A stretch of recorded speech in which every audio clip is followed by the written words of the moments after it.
Today, I want to talk about nursery rhymes. They're the seed, they're the backbone of our literacy development. They introduce us to fundamentals such as rhyme and meter, to structures such as verse and chorus.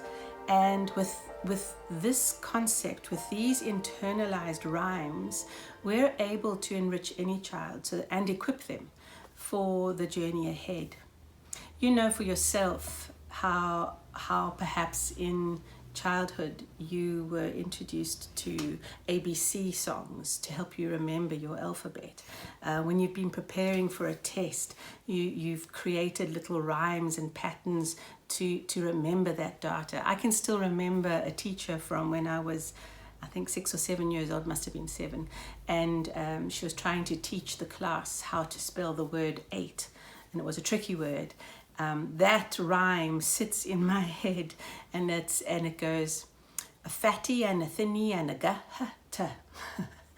And we loved it. We chanted it over and over and over. I've never forgotten. I knew how to spell 8 almost straight away, and I've never forgotten that. It shows the power of rhyme and how our ears are tuned in from a very early age to listen for those patterns. So I would love to encourage you in your work with your little one, with your own children, or perhaps you're a teacher working with a class of young children, to not let go, to not just shove to the back corner the nursery rhymes. They should be part of daily exercise, of daily joy and excitement with young children. And if you don't have at your fingertips readily remembered rhymes because perhaps they weren't part of your upbringing, then go and find yourself a Mother Goose. There are Mother Goose books that are packed with beautiful illustrations and rhymes for you to introduce your children. The man in the moon came down too soon and asked his way to Norwich. He went by the south and burnt his mouth with supping cold plum porridge. Now, the rhymes themselves tend to be a little antiquarian, and perhaps their meanings are lost to us. A quick Google search will give you the background and the meanings of many of the nursery rhymes, and for many of them it's not important. You can just enjoy them as is. From a very young age, I think I had that privilege of having adults around me reciting and chanting nursery rhymes. I had a grandmother who particularly delighted in one horrifying nursery rhyme, and I would eventually tell her, no, don't do that one. It was, hark, hark, the dogs do bark, the beggars are coming to town, some in rags and some in... Oh, I've forgotten. Some in rags and some in tags and some in velvet gowns. I don't know what was particularly horrifying about it, other than perhaps the way she said it. Who were these dogs? Where were these dogs? What were rags and what were tags? However, that rhyme stuck. And you can have such fun with children, helping them to remember and recite nursery rhymes. Now, writers of books for children continue to use rhyme and rhythm and meter, and sometimes we don't even know it's there. A very famous example in children's literature is Alice in Wonderland. Lewis Carroll incorporated a very, very famous poem in that story, and that is the poem of the Jabberwocky. We'll come to that another day. There are writers for children who effortlessly use poetic devices in their writings. There is an absolutely lovely little book, Quentin Blake's ABC, just another in the body of works that help children to learn their alphabet. So, for example, here's the C and D page, and it says C is for cockatoos, or I remember when I first was reading this aloud to my own children, I would use the k K is for cockatoos learning to scream. D is for ducks upside down in the stream.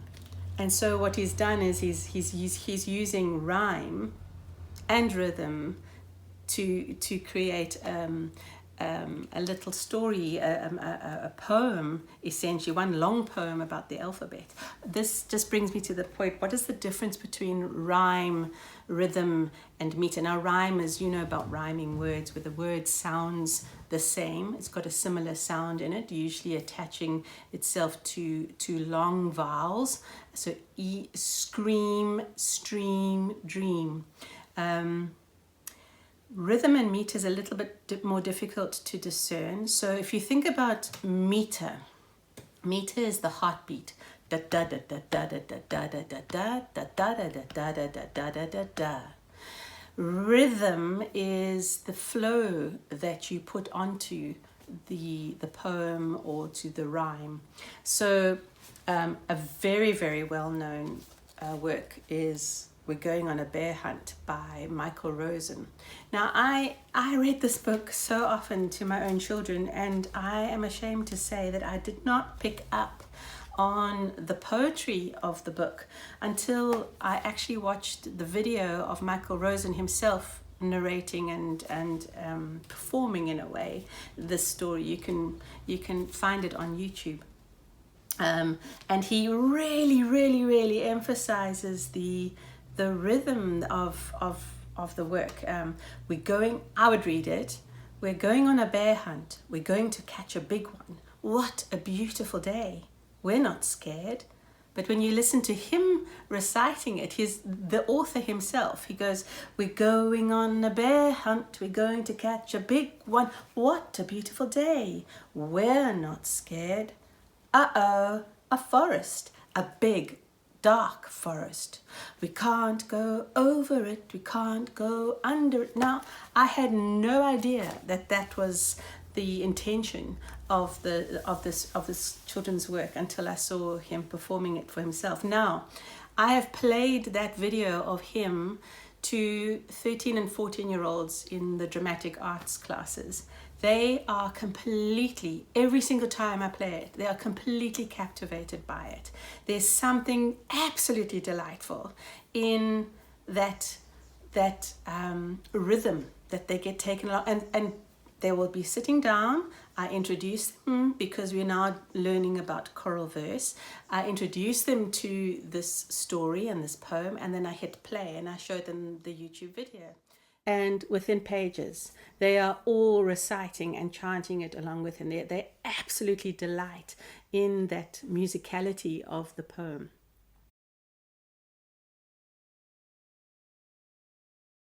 Of course, you will be familiar with Eric Carle's work, Brown Bear, What Do You See? And that is the pattern. So the name of the animal, Blue Horse, What Do You See? And then the blue horse says, I see a green frog looking at me. Green frog, what do you see? And if you were comfortable enough, you could start playing with the chant. I see a purple cat looking at me. Purple cat, what do you see? Da dee da da da da dee da da da. And the more often you read that to a child, they're going to pick that up and they will be reciting along with you.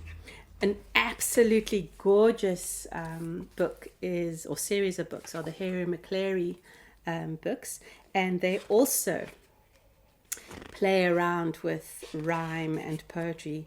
Hairy Maclary, you're already hearing the rhyme within the name, and he is Hairy Maclary from Donaldson's Dairy. Hercules Morse, as big as a horse, and so it goes. And there is a rhyme and there is a rhythm on every single page, bottomly. So the point being that really good writers have tuned into that. They are capturing the child's delight and affinity for rhyme and rhythm, and to hear the chant and to participate in it, because it's something which is, I think, which is quite close to their heartbeats, and they're in tune with that. So I'm emphasizing the importance of introducing nursery rhymes at a very young age to children, and the importance that they play in literacy development.